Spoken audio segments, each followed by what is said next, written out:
ڕۆژنامەی ئیندیپێندنتی بەریتانی لە راپۆرتێکدا ڕایگەیاند هەندێک لە قوربانیەکانی بۆمبارانەکەی ئەمریکا لە پایتەختی ئەفغانستان کە لە تۆڵەی تەقینەوەکەی فڕۆکەخانەی کابوول کردنیە ئامانج لەگەڵ دامەزراوە ئەمریکیەکاندا کاریان کردووە.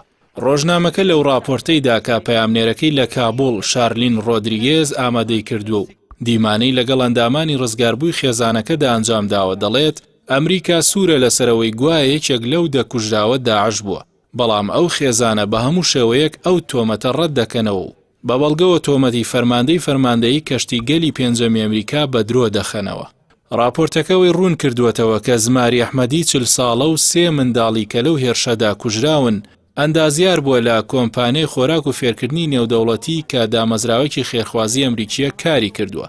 بە پێی ئەو بەڵگەنامانەش کە دەستی ڕۆژنامەکە کەوتووە ئەو دامەزراوە ئەمریکیە ئاسانکاری بۆ کردوون تا بە زووترین کات کۆچ بکەن بۆ ویلایەتە یەکگرتووەکان چونکە مەترسیان لەسەر بووە. سەرۆکی دامەزراوە ئەمریکیەکە و بەڕێوەبەری ڕاپەڕاندنی ستیڤن کۆڤن زۆر بەڕێزەوە پەسنی زماری ئەحمەدی کرد بەوەی فەرمانبەرێکی خاکی و میهرەبان بووە و بە کوژرانی تووشی شۆک بوو. ئەو دەڵێ ئەحمەدی خاوەنی ڕێزێکی زۆر بووە لە نێو هاوڕێنێودەوڵەتیەکانیدا و شێلگیرانە بەرگری لە مافی ژنان کردووە. لەبەر مەترسی لەسەر ژیانی ئەحمەدی دامەزراوەکە ئامادەکاری گوێزانەوەی خۆی و خێزانەکەی کردووە. ڕۆژنامەکە و بەڵگەنامانەی بەڕێوەبەرەکەی دەستکەوتووە کە ئامادەکاری بۆ ئەحمەدی و 6 ئەندامی خێزانەکەی کردووە بۆ ڤیزای ئەمریکا. ستیڤن دەڵێت ماوەی 16 ساڵ ئەحمەدی دەناسێت و کاری لەگەڵدا کردووە. هەرگیز ئەوەی تێدا ڕەچاو نەکردووە کە هیچ جۆرە دوژمنایەتێکی لەگەڵ ویلایەتە یەکگرتووەکاندا هەبوو بێت.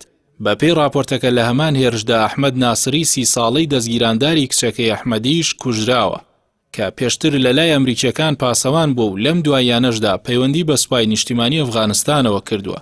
بڕیار بۆ ئەحمەد ناسر بۆ ڕۆژی دواتر زەماوەند کات و بەر لە 2 هەفتەژنامەی لەلایەن بەرپرسانی ئەمریکاوە پێگەیشتووە بۆ پێدانی ڤیزای کۆچکردن بۆ ئەو وڵاتە.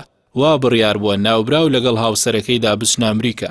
ڕۆژی 29 ئاب بە پاساوی بەرگری لە خۆکردن و هەڕەشەی پێشبینی کرا و ئەمریکا هێرشێکی ئاسمانی کردە سەر ماڵی زماری ئەحمەدی لە کابوول و بە بنکەی ڕێکخراوی داعشی ویلایەتی خۆراسانی هەژمار کرد کە 10 کەسی تێدا بوونە قوربانی. ئیندیپێندنت دەڵێت بنەماڵی ئەحمەدی زۆر تووڕەن لەو تۆمەتانە.